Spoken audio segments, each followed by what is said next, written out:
মোস্তফা সরোয়ার ফারুকী নিয়ে কথা হচ্ছে। কাজ হবে 32 নম্বরের বাড়ি ঠিক করা। ফাইজলামি পাইছে এই কথা মোস্তফা সরোয়ার ফারুকী বলছে, যেটা কিনা পুরা আমাদের বিপ্লবের স্পিরিটকে হারাম করছে। যে মুজিববাদের বিরুদ্ধে এই বিপ্লব, যে মুজিববাদের আদর্শের বিরুদ্ধে আমরা প্রত্যেক দিন কথা বলছি, সেই মুজিববাদের পক্ষে সাফাই গিয়েছে।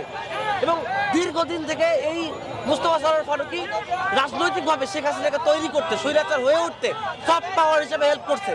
তো সেই জায়গা থেকে আমরা প্রতিবাদ জানাচ্ছি মোস্তফা সরোয়ার ফারুকীর বিরুদ্ধে। এবং দ্বিতীয়ত যে ব্যবসায়ীর বিরুদ্ধে আমরা প্রতিবাদ জানাচ্ছি, প্রথমত তার ভাই ছিল আওয়ামী লীগ স্বৈরাচারের একজন অনির্বাচিত সংসদ সদস্য, এক। 2 নম্বর হচ্ছে উনি সরাসরি রাজনীতির সাথে জড়িত না, কিন্তু কথা হচ্ছে উনি একজন ব্যবসায়ী। তো আমরা জানি যে কনফ্লিক্ট অফ ইন্টারেস্ট থিওরি গোটা পৃথিবীর সব দেশ মেনে চলে। তো কনফ্লিক্ট অফ ইন্টারেস্ট থিওরি অনুযায়ী একজন ব্যবসায়ী কখনো বাণিজ্য মন্ত্রণালয়ের দায়িত্ব নিতে পারেন না, কারণ ওনার ব্যবসায়িক প্রতিষ্ঠানগুলো কি উনি দেখভাল করবেন। উনি কি ব্যবসা সব ছেড়ে আসছেন? উনি ছেড়ে আসছেন ব্যবসা, ছেড়ে কিন্তু আসেন নাই, উনি এখনো ব্যবসা করেন। এবং ওনার যে ব্যবসায়িক প্রতিষ্ঠানগুলো আছে ওগুলো কি তার মন্ত্রণালয়ের অধীনে হবে না? তার মন্ত্রণালয়ের অধীনে কিন্তু হবে। তো কনফ্লিক্ট অফ ইন্টারেস্টের জায়গা থেকে উনি ওই মন্ত্রণালয়টাতে থাকতে পারেনই না, এক। ওনার ভাই এমপি ছিল, 2 হচ্ছে কনফ্লিক্ট অফ ইন্টারেস্টের জায়গা থেকে উনি থাকতে পারেন না। এবং 3 নম্বর আলী ইমাম মজুমদারের বিরুদ্ধে আমাদের শুরু থেকে স্ট্রং স্টেক ছিল। উনি আওয়ামী লীগের টাইমে সচিব ছিলেন, উনি শেখ হাসিনাকে সার্ভ করছেন এবং শেখ হাসিনার স্বৈরাচারী রেজিম অবৈধ ইলেকশন থেকে শুরু করে বিভিন্ন কাজকে বিভিন্ন সময় বৈধতা দিয়েছেন। এই যে আমরা বলছি, আমরা কখনোই শেখ হাসিনার পতন শুধু চাইনি, আমরা চেয়েছি ফ্যাসিবাদী কাঠামোর বিলোপ। তো ফ্যাসিবাদী কাঠামোর বিলোপের জায়গা থেকে পুরাতন ফ্যাসিবাদী কাঠামোকে যেমন করে আমাদেরকে উচ্ছেদ করতে হবে, পাশাপাশি নতুন করে ফ্যাসিবাদের উত্থানের যে সম্ভাবনা সেদিকেও কিন্তু আমাদেরকে রুখে দিতে হবে। তো আমরা দেখছি যে এই সরকার ক্ষমতা নেওয়ার পরে ইনক্লুসিভ গভর্নমেন্টের কথা বললো, ইনক্লুসিভিটির কথা বললো, যে আমরা সবাইকে নিয়ে এই বাংলাদেশ। তো আপনি চিন্তা করেন তো, প্রথমে যখন সরকারটা শপথ নিল উপদেষ্টা প্যানেলের পরিমাণ কম ছিল, আমরা ভেবেছিলাম যে এই কমের মধ্যে হয়তো উত্তরবঙ্গে কেউ নাই, তো কম সংখ্যক। তো আমরা মেনে নিয়েছিলাম যে ঠিক আছে, জ্ঞানীগুণী মানুষজন আছে। বাট পরবর্তীতে এটাকে বাড়ায়, সংখ্যাটা 24 করা হইলো, 3 দফায় বাড়ায়। এই 24-এর মধ্যে আর উত্তরবঙ্গের 16 জেলার একজনও নাই। একমাত্র চট্টগ্রাম বিভাগের 13 জন উপদেষ্টা, 12 জন উপদেষ্টা। তো আপনি একদম ঠান্ডা বিভাগে চিন্তা করেন তো, এটা কি সম্ভব? আমাদের মনে হচ্ছে যে এই সরকার চট্টগ্রাম বিভাগীয় সমিতি বানানোর চেষ্টা করছে, যেটা ইনক্লুসিভ চেতনার পুরো বিরুদ্ধে। আমরা দাবি জানাচ্ছি যে এই বিতর্কিত যারা রয়েছে তাদেরকে বাদ দিয়ে এই 16 জেলার মানুষের কথা, আমরা জানি যে আমাদের অর্থনৈতিক মুক্তি এখনো বাংলাদেশের অর্থনৈতিক মুক্তির মতো করে এই 16 জেলার অর্থনৈতিক মুক্তি হয় নাই। তো আমাদের অর্থনৈতিক মুক্তি কখন আসবে? যখন রাজনৈতিক অ্যাফিলিয়েশন থাকবে। আমরা জানি যে ক্ষমতা হচ্ছে অর্থনৈতিক মুক্তির একটা অন্যতম ম্যান্ডেটের জায়গা, কারণ পলিসিতে আমার কথা বলতে হবে। তো আমরা মনে করছি উত্তরবঙ্গের পলিসিতে কথা বলার জন্য অনতিবিলম্বে আমাদের পলিসি মেকিং এর জায়গায় আমাদের পার্টিসিপেশনটা দরকার, যেটা এখন পর্যন্ত নাই। সাম্প্রতিক সময়ে আমরা দেখলাম যে উপদেষ্টাদের শপথ গ্রহণ করানো হয়েছে, আপনারা তাদের প্রত্যাখ্যান করেছিলেন এবং তাদের অব্যাহতি চেয়েছিলেন। এ বিষয়ে আপনাদের অবস্থান? এ বিষয়ে আমাদের অবস্থান সুস্পষ্ট। আমরা বিপ্লবের চেতনার পরিপন্থী। ফ্যাসিস্ট স্বৈরাচারী শাসনের দালাল, শেখ হাসিনার দালাল এমন কাউকেই কোনোভাবে এই সরকার কাঠামোর কোথাও দেখতে চাই না।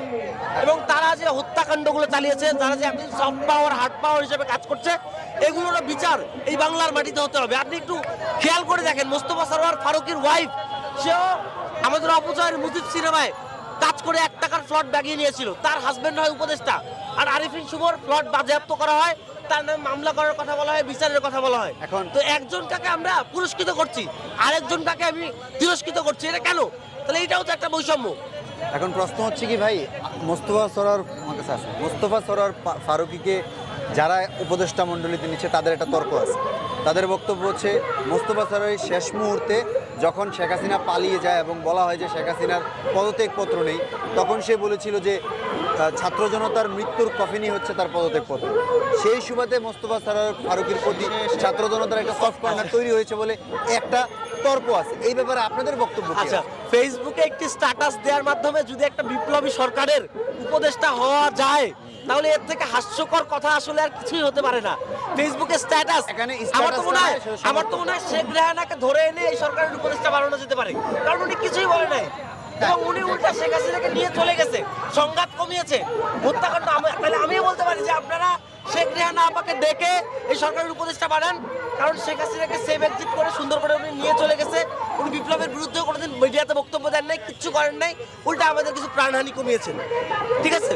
এবং আপনি দেখেন এই যে মোস্তফা সরোয়ার ফারুকী 7 তারিখের যে বক্তব্য, 5 তারিখ আমরা মুজিববাদকে প্রত্যাখ্যান করছি, এখানে কোনো প্রশ্ন আছে নাই, কিন্তু মুজিববাদকে আমরা প্রত্যাখ্যান করেছি। 7 তারিখ সে বলে এই সরকারের প্রথম এবং প্রধান কাজ হবে 32 নম্বরের বাড়িকে রিপেয়ার করা, ঠিক করা। আর যেই 32 নম্বরের বাড়িকে বিপ্লবী ছাত্র জনতা আগুন দিয়ে পুড়িয়ে দিয়েছে, যেই মুজিববাদকে প্রত্যাখ্যান করেছে দেশের লাখো কোটি মানুষ, সেই 32 নম্বরের বাড়িকে যেই দেশের মানুষ ঘৃণা করে, কারণ এই 32 নম্বর থেকেই প্রথম স্বৈরাচারী মুজিববাদ শুরু হয়েছিল, সেই যাকে আমরা প্রত্যাখ্যান করেছি, তাকে আপনারা কোন স্পিডে, কোন জায়গা থেকে, কোন নির্লজ্জ জায়গা থেকে 32 নম্বর বাড়িকে রিপেয়ার করতে বলেন? আমার আহত ভাইদের কথা মোস্তফা সরোয়ার ফারুকী কিন্তু বলে নাই, আমার নিহত ভাইদের সুযোগ কথা মোস্তফা সরোয়ার ফারুকী বলে নাই। তার চেতনার হাতে ঘা লাগছে 32 নম্বরের বাড়িতে, তাকে 32 নম্বর বাড়িতে নিয়ে যে রাখা হোক, উপদেষ্টা বানাইলে না, বিপ্লবী সরকারের উপদেষ্টা বানাইলে না, তাকে 32 নম্বরের বাড়ি তাকে থাকার জন্য দেওয়া হোক, ওইখানে বসে সারাদিন মুজিব বন্দনা করুক। কিন্তু কোনোভাবেই বিপ্লবী সরকারের এরকম চেতনা বা এরকম তথাকথিত ফ্যাসিস্টের দালাল, সফট পাওয়ার তৈরিকারী, স্বৈরাচারী শাসনের যে বয়ান, সেই বয়ান প্রোডাকশনের প্রোডাক্টর এবং শেখ হাসিনার দালাল, তাকে আমরা কোনোভাবেই দেখতে চাই না। একটা স্ট্যাটাসের উপর তার অবস্থান যেন না হয়। স্ট্যাটাসের উপর তার অবস্থান কোনোভাবেই দেখা যায় না। ধন্যবাদ আপনাদেরকে আজকের কথা থেকে।